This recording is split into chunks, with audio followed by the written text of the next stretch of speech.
அனைவருக்கும் வணக்கம். மீண்டும் ஒரு நல்ல வீடியோவில் சந்திக்கிறதுல மகிழ்ச்சி. ஒரு வாரத்துக்கு முன்னாடி என்னோடய பழைய நண்பரை ஒருத்தரை சந்தித்தேன். அப்போது அவர் என்கிட்ட கேட்ட கேள்வி என்னென்னா, எனக்கு நிறைய நெகட்டிவ் தாட் வந்துக்கிட்டு இருக்குப்பா, நிறைய நெகட்டிவ் தாட் வந்துக்கிட்டு இருக்கு, எப்படி கண்ட்ரோல் பண்ணுறது? நீ தான் நிறைய வீடியோ பேசுகிறியே, நான் நிறைய வீடியோ பார்க்குறேன், நிறைய புக்ஸ் படிக்கிறேன், என்னால் இந்த நெகட்டிவ் தாட்டை கண்ட்ரோல் பண்ண முடியல, உட்காந்து திங்க் பண்ணாலே நெகட்டிவாக தான் வருது அப்படின்னு ஒரு விஷயம் சொன்னார். இன்றைக்கி நம்ம யோசித்து பார்க்க வேண்டிய ஒரு விஷயம் என்னென்னா, நம்ம நிறையா புக்ஸ் படிக்கிறோம், இந்த நெகட்டிவ் தாட்டை பற்றி நிறையா புக்ஸ் எழுதப்பட்டிருக்கு, ஆயிரக்கணக்கான வீடியோஸ் இருக்குது, லட்சக்கணக்கான வீடியோஸ் கூட சொல்லலாம், அந்த அளவுக்கு இருக்குது. இதெல்லாம் பார்த்து நம்ம நெகட்டிவ் தாட்டை மாற்ற முடியல அப்படிங்கிறது இன்றைக்கி எல்லாத்துக்கும் ஒரு பெரிய பிரச்சனையாக இருக்குது. முதல்ல ஒரு விஷயம் நல்லா தெரிஞ்சுக்கணும். இப்போ இந்த விஷயம் நீங்கள் நெகட்டிவ் தாட்டை மாற்றணும், பாசிட்டிவாக நான் இருக்கணும் அப்படின்னு நீங்கள் நினைக்கிறது மிகப்பெரிய நெகட்டிவ் தான். அதனால தான் நீங்கள் மாற்றவே முடியல. இப்போ உதாரணத்துக்கு ஒரு விஷயம் சொல்கிறேன். இப்போது நீங்கள் ஏழையாக இருக்கீங்க, நீங்கள் என்ன நினைப்பீங்க? பணக்காரன் ஆகணும்னு நினைப்பீங்க. இப்போ பணக்காரனாகவும் நினச்சாலே நீங்கள் ஒரு விஷயத்தை அக்செப்ட் பண்ணிக்கிறீங்க, நீங்கள் இப்போ ஏழையாக தான் இருக்கீங்க அப்படின்னு. இப்போ கார் வாங்கணும்னு நீங்கள் நினச்சிங்கன்னா, இப்போ உங்ககிட்ட கார் இல்லைங்கிறது நீங்கள் அக்செப்ட் பண்ணிக்கிறீங்க. நீங்கள் பாசிட்டிவாக இருக்கணும்னு நினச்சிங்கன்னா, நீங்கள் இப்போ பாசிட்டிவாக இல்லைங்கிறத அக்செப்ட் பண்ணிக்கிறீங்க. இப்போ எந்த விஷயத்தை நீங்கள் அக்செப்ட் பண்ணுறீங்களோ அந்த விஷயத்தில் நம்ம கம்ஃபர்ட்டாக உட்காந்துப்போம். இப்போ உதாரணத்துக்கு, காலையில் நேரத்தில் எந்திரிக்க முடியாதுப்பா அப்படிங்கிற ஒரு விஷயத்த நீங்கள் அக்செப்ட் பண்ணிட்டீங்கன்னா எந்திரிக்கவே மாட்டீங்க. 9 மணி 10 மணி 11 மணி ஆனாலும் எந்திரிக்க மாட்டோம். ஸோ அக்செப்ட் பண்ணிட்டோம். இப்போ அதே மாதிரி ஒரு ஜாப் இருக்குது, சம்பளம் கம்மியாக இருக்குது, இல்லைப்பா சம்பளம் கம்மியாக இருந்தாலும் நம்மளுக்கு அதான் கிடைக்கும் அப்படிங்கிற விஷயத்த, உங்களோட திறமையை நீங்கள் அக்செப்ட் பண்ணிட்டீங்கன்னா நீங்கள் அந்த ஜாபில் ஒரு கம்ஃபர்ட் ஜோனுக்குள்ளே உள்ளே வந்துடுவீங்க. ஒரு கம்ஃபர்ட் ஜோனுக்குள்ளே உள்ளே வந்துடுவீங்க. இது முக்கியமான விஷயம். இன்னொன்று என்னென்னா, நம்ம நல்லா தான் இருந்திருப்போம், இந்த பாசிட்டிவ் தாட்டை பற்றின புத்தகங்கள் வீடியோ பார்த்ததுக்கப்புறம் தான் நம்மக்கிட்ட இவ்வளோ நெகட்டிவ் தாட் இருக்கா அப்படிங்கிற ஒரு விஷயம் தெரிய வந்திருக்கும். இது என்ன ஆகும்னா, நம்மக்கிட்டேயே ஒரு காம்ப்ளெக்ஸை க்ரியேட் பண்ணிடும்.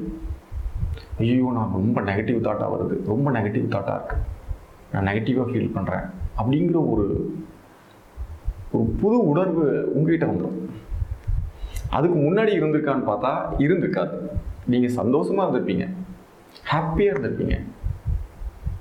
சரி, இந்த தாட் எனிவே புத்தகங்கள் படித்தோ இல்லை வீடியோ பார்த்தோ உங்களுக்கு தெரிஞ்சிருச்சு, நான் நிறைய நெகட்டிவ் தாட் இருக்குன்னு தெரிஞ்சிருச்சு.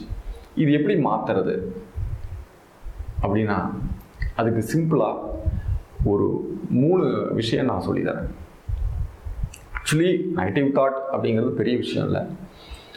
நெகட்டிவ் தாட் அப்படிங்கிறது ரொம்ப ஒரு மனிதனுக்கு தேவை, அது உங்களுக்கு தேவை, அது ரொம்ப நல்லது. எப்படி சார் நல்லது அப்படிங்கிறீங்க அப்படின்னா, ஒரு 100-120 வருஷத்துக்கு முன்னாடி 2 பேர் பறக்கணும்னு ஆசைப்பட்டாங்க, ஆனால் பறக்க முடியாது. ஒரு மலை மேலே நின்று பார்க்குறாங்க, பறக்கிறதுக்கு வழி இல்லை. நம்ம பறக்கணும்னு நினச்சி பறக்கணும்னு முயற்சி பண்ணால் கீழே விழுந்துருவோம், செத்துருவோம் அப்படிங்கிற பயம். அதனால் அவங்க ரொம்ப யோசனை பண்ணிகிட்டே இருந்தாங்க, எப்படின்னா பறக்கிறது, நம்ம விழுந்து செத்து போயிடுவோமே, விழுந்து சாகாமல் பறக்கணுமே, அடிபடாமல் பறக்கணுமே அப்படிங்கிறது. இப்போ விழுந்து செத்துருவோம் இல்லை விழுந்து அடிபட்டுருவோம் அப்படிங்கிறது ஒரு நெகட்டிவ் தாட். உங்களை பொறுத்த வரைக்கும், இன்றைக்கி இருக்கிற ஒரு புத்தகங்களை பொறுத்த வரைக்கும், வீடியோவை பொறுத்த வரைக்கும் அப்படி ஒரு நெகட்டிவ் தாட். பறவைகளை பார்க்குறாங்க, அந்த மாதிரி ஏன் பண்ணக்கூடாது அப்படின்னு மாறுறாங்க. ஃப்ளைட்டை கண்டுபிடிக்கிறாங்க. இன்றைக்கி நம்மலாம் நிறைய நாடு விட்டு நாடு டொமஸ்டிக் ஃப்ளைட், நிறைய ஃப்ளைட் யூஸ் பண்ணுறோம். ஒரு முக்கியமான மிகப்பெரிய ஒரு மாற்றத்தை உருவாக்குனது ஒரு நெகட்டிவ் தாட் தான் ஃபஸ்ட்டு. ரெண்டாவது, முன்னாடி காரோ இல்லை 2 வீலரோ இல்லை சைக்கிளாக கூட இருக்கலாம், அதுக்கு முன்னாடி ஒரு 150-200 வருஷத்துக்கு முன்னாடி இருக்கலாம், ஏதோ ஒரு வண்டி கண்டுபிடிச்சிருக்காங்க அப்படி வச்சுப்போம். அந்த வண்டி கண்டுபிடிச்சோடனே நேராக போய் எங்கேயும் நிற்க முடியாது, போய் இடிச்சிருவோம், ஆக்சிடெண்ட் ஆயிரும், இல்லை அடுத்தவங்களுக்கு பாதிப்பை ஏற்படுத்தும் அப்படிங்கிற ஒரு விஷயம் அந்த வண்டி கண்டுபிடிச்சப்ப இருந்துருக்கும். இப்போ ஆக்சிடெண்ட் ஆயிரும், நம்ம அந்த வண்டியில் ஏறி ட்ராவல் பண்ணால் போய் செத்து போயிடுவோம், எங்கேயாவது போய் முட்டிடுவோம் அப்படிங்கிறது ஒரு நெகட்டிவ் தாட். அந்த நெகட்டிவ் தாட்டை இதை சால்வ் பண்ணுறதுக்கு என்ன வழி அப்படின்னு யோசனை பண்ணாங்க. ஸோ ஒரு மிகப்பெரிய சிஸ்டம் கண்டுபிடிச்சாங்க, பிரேக். இன்னைக்கு பிரேக் இல்லாமல் எந்த வெஹிக்கிளும் கிடையாது. ஸோ இந்த நெகட்டிவ் தாட் உங்களுக்கு வந்துச்சுன்னா அது என்ன சொல்யூஷன் அப்படிங்கிறத நீங்கள் ஆக்கப்பூர்வமாக திங்க் பண்ணணும். அந்த திங்க் பண்ணுறதுக்கு உண்டான ஒரு இண்டிகேஷன், ஒரு சிக்னல் தான் அந்த நெகட்டிவ் தாட். ஸோ அந்த நெகட்டிவ் தாட் வந்துருச்சுன்னா, நெகட்டிவ் தாட் வந்துருச்சே ஒன்றும் பண்ண வேண்டாம், இதை ஆக்கப்பூர்வமாக எப்படி பயன்படுத்துறது அப்படின்னு ஜஸ்ட் திங்க் பண்ணுங்க போதும். அவ்வளோ தூரம் வேணாம். இன்றைக்கி நம்ம எல்லோரும் ஹெல்மெட் போட்டுக்கிறோம், நிறைய பேர் போய் ஆக்சிடெண்ட் ஆகி இறந்துக்கிட்டாங்க, நிறைய பேருக்கு தலையில் அடிபட்டுருக்கு. ஸோ இது ஒரு நெகட்டிவ் தான். அதுக்கு ஒரு யாருமே வண்டி ஓட்டாமல் இருக்கமா? இல்லை, அதுக்கு ஒரு கண்டுபிடிச்சாங்க. என்ன? தலையை காப்பாற்றிக்கிறதுக்கு ஒரு தலைக்கவசம், ஹெல்மெட் இன்றைக்கி எல்லாரும் போட்டிருக்கோம். இது ஒரு பாசிட்டிவ் தான். ஸோ அப்போ அந்த நெகட்டிவ் தாட் வர்றது இயல்பு தான். அது எதுக்கு வருது? ஒரு மிகப்பெரிய ஒரு சாதனை பண்ணக்கூடிய ஒரு மிகப்பெரிய விஷயத்தை சாதிக்க போகிறீங்கன்னு அர்த்தம். ஒரு நெகட்டிவ் தாட் வந்துச்சுன்னா புரிஞ்சுக்கோங்க. எடிசனுக்கு இது வந்துச்சு. அவர் பல்பை கண்டுபிடிக்கும் போது மேலே கண்ணாடியெல்லாம் ஃபஸ்ட்டு கண்டுபிடிக்கல, கை வச்சா ஷாக் அடிக்கும், இறத்தடிக்கும், இறந்துருவார். இது அவருக்கு தெரியும். ஸோ இதை பயன்படுத்தி எப்படி இந்த உலகத்துக்கு ஒரு பல்பை கண்டுபிடிச்சி கொடுக்கலாம் அப்படிங்கிறத நினச்சார். அவர் செத்துருவோம் அப்படின்னு பயத்திலேயே நெகட்டிவாக உட்காந்துட்டு இருந்தார்னா இன்றைக்கி நம்மளாம் வெளிச்சத்தில் உட்கார மாட்டோம். ஒன்று, என்ன நெகட்டிவ் தாட் வந்தாலும் அது நல்லதுன்னு புரிஞ்சுக்கோங்க.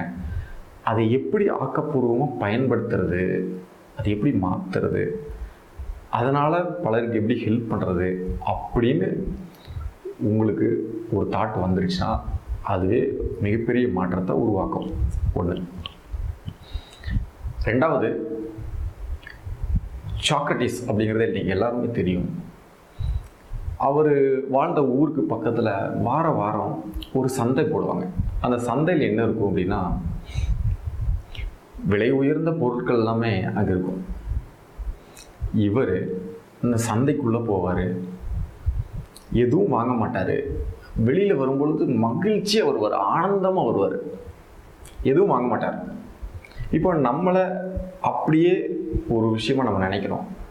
நீங்கள் அந்த சூழ்நிலையிலேருந்து என்ன பண்ணுவீங்க அப்படின்னு பார்த்தீங்கன்னா, நிறைய ஆடம்பர பொருட்கள் இருக்குது, ஒரு எக்ஸிபிஷனுக்கு போகிறீங்க, இத்தனை பார்த்து ஐயோ இதெல்லாம் வாங்க முடியலையே அப்படின்னு நீங்கள் நினச்சிங்கன்னா அது ஒரு நெகட்டிவ் அப்படிங்கிறாங்க.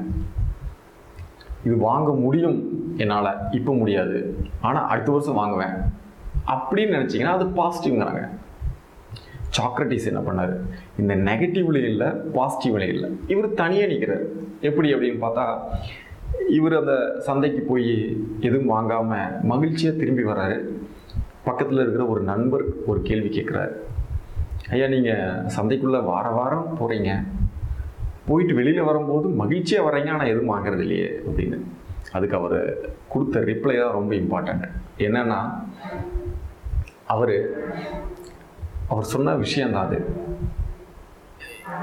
நான் எவ்வளவு மகிழ்ச்சியாக இருக்கிறேன் அப்படிங்கிறத தெரிஞ்சுக்கிறேன், அதுக்காக தான் அந்த சந்தைக்கு போகிறேன் அப்படிங்கிறாரு. இத்தனை பொருள்கள் இல்லாமலே நான் எவ்வளவு மகிழ்ச்சியாக இருக்கேன்னு தெரிஞ்சுக்கிறதுக்கு தான் அந்த சந்தைக்கு போகிறேங்கிறாரு. அப்போ இவரோட தாட் முற்றிலும் வேறையானது. ஐயோ இதை வாங்க முடியலையே அப்படின்னு நினச்சிங்கன்னா நெகட்டிவ் சைடு போகிறீங்க. அடுத்த வருஷமாக அதை வாங்குவேன் அப்படின்னு நினச்சிங்கன்னா பாசிட்டிவ் சைடு போகிறீங்க. இந்த ரெண்டுமே இல்லாமல் இவர் ஒரு தாட் ப்ராசஸில் இருக்கார். அதனால தான் அவர் சாக்ரட்டிஸ் மிகப்பெரிய அறிஞர். இந்த மாதிரி நீங்கள் திங்க் பண்ண முடியுதான்னு பாருங்கள். உங்களுக்கு நெகட்டிவ் தாட் வந்துச்சுன்னா, ஓகே இது நெகட்டிவ், ஓகே ரைட், இது பாசிட்டிவ், ஏன் மாற்றணும், ஏன் கஷ்டப்படணும், ஓகே நான் இயல்பாக இருக்கேன் அப்படிங்கிற ஒரு புரிதலுக்கு வந்துட்டிங்கன்னா போதும். நான் மகிழ்ச்சியாக இருக்கேன் அப்படிங்கிற புரிதல் வந்துட்டிங்கன்னா போதும். இதுதான் சாக்ரட்டிஸ் உணர்த்துறாரு. இது ரெண்டு. மூணாவது அருமையான வழி, மகரிஷி வேதாத்ரி அவர்கள் சொல்லிக் கொடுத்த அருமையான வழி.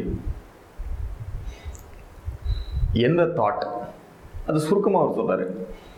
ஒரு எண்ணம் உங்களுக்கு வருது அப்படின்னா அந்த எண்ணத்தை செயல்படுத்தணும்னா ஒரு 2 விஷயத்த யோசனை பண்ணி பார்க்க சொல்றாரு. என்ன அப்படின்னா, உங்களுக்கோ பிறருக்கோ தற்காலத்திலோ பிற்காலத்திலோ தீமை வரும்னா அந்த எண்ணத்தை கைவிட்டுரு, நன்மை வரும்னா அதை செய் அப்படிங்கிறது. இது ஒரு அருமையான விஷயம். இப்போ உங்களுக்கு ஒரு தாட் வருது, அந்த தாட்டை இம்ப்ளிமெண்ட் பண்ணால் நம்மளுக்கோ அடுத்தவங்களுக்கோ நல்லது இருக்கா அப்படின்னு திங்க் பண்ணுங்க. ஆமாம், நல்லது இருக்கு. அது இப்போவா இருந்தாலும் சரி, எப்போவா இருந்தாலும் சரி, நல்லதுன்னா அதை இம்ப்ளிமெண்ட் பண்ண பாருங்கள். அது சுத்தமாக நீங்கள் ஒரு பாசிட்டிவ் மோடில் போயிட்டுருக்கீங்க. இல்லை அந்த தாட்டை இம்ப்ளிமெண்ட் பண்ணால் எனக்கு நல்லதுப்பா இன்னொருத்தருக்கு கெட்டதுப்பா அப்படின்னா அது பண்ணாதீங்க. சரி, எனக்கும் நல்லது இன்னொருத்தருக்கு நல்லது, ஆனால் ரொம்ப நாள் கழித்து கெடுதல் தான், எல்லாத்துக்குமே கெடுதல் தான் அப்படின்னாலும் இம்ப்ளிமெண்ட் பண்ணாதீங்க. இந்த விஷயத்தை யோசனை பண்ணி பாருங்கள். ஸோ உங்களுக்கோ பிறருக்கோ தற்காலத்திலோ பிற்காலத்திலோ அது நன்மை கொடுக்கும்னா அந்த தாட் நல்லது. இப்போ உங்ககிட்ட நீங்கள் நெகட்டிவ் தாட் அப்படின்னு நினச்சிட்டு இருக்கிறத இந்த 3 வழிகளில் நீங்கள் பயன்படுத்தி பாருங்கள். இதனால் உங்கள் தாட் ப்ராசஸ் மாறிச்சுன்னா அது ரொம்ப ரொம்ப ஹெல்த்தி அப்படிங்கிறத நீங்கள் நல்லா தெரிஞ்சுக்கங்க. இன்னொரு வீடியோவில் உங்களை சந்திக்கும் வரை நன்றி, வணக்கம்.